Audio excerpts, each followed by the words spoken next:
ایک دن اعلان کیا عمر فاروق نے، لوگوں مسجد میں آؤ، بات کرنی ہے،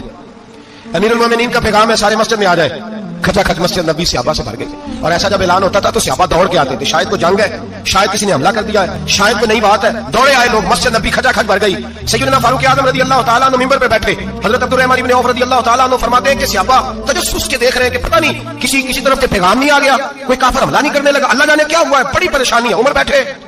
اللہ کی حمد کی، نبی پاک صلی اللہ علیہ وسلم پر درود پڑھا، اور پھر عمر فاروق بولے، فرمانے لگے میں جب مکے میں رہتا تھا نا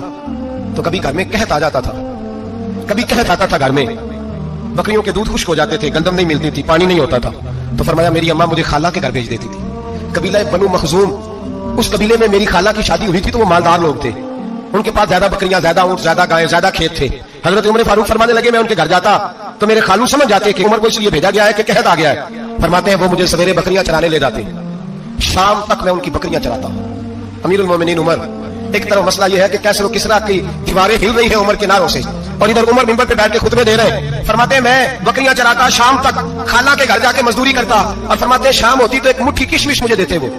آپ فرماتے ہیں میں بڑے قد والا تھا، ایک مٹھی کشمش ملتی ہے، کبھی ایک مٹھی کھجوریں، میں شام کو کھا کے سو جاتا۔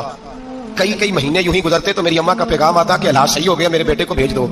یہ بات کہی، حضرت عمر رونے لگے اور پھر کہنے لگے اب وہ وقت آیا ہے کہ لوگ مجھے امیر المومنین عمر کہہ کے پکارتے ہیں۔ بس یہ دو باتیں کی، عمر نے کہا چلو ظہر کا وقت ہو گیا، اذان پڑھو، اٹھو نماز پڑھے، اٹھو، اذان ہوئی، اقامت ہوئی، جناب عمر نے نماز پڑھائی، لوگ چلے گئے تو سیدنا عبد الرحمن بن عوف جنانا تھا جناب عمر سے، بازو پکڑ کے کہنے لگے عمر سیاڑا بندہ یار تو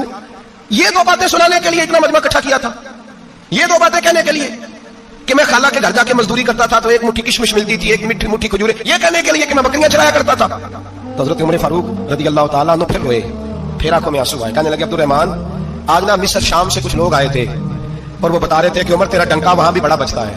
وہ مجھے کہہ رہے تھے تیرے نام کے وہاں بھی بڑے دبدبے ہیں، بڑے تذکرے ہیں، تو میرا نفس مجھے کہہ رہا تھا عمر دیکھا تو یہاں بیٹھا ہے، وہاں تیرے نام کا شور ہو رہا ہے، مجھے اس نے بڑا کیا ہے، تو میں نے آج مصطفیٰ کے سارے غلام اکٹھے کر کے اپنی اوقات بتا دی ہے۔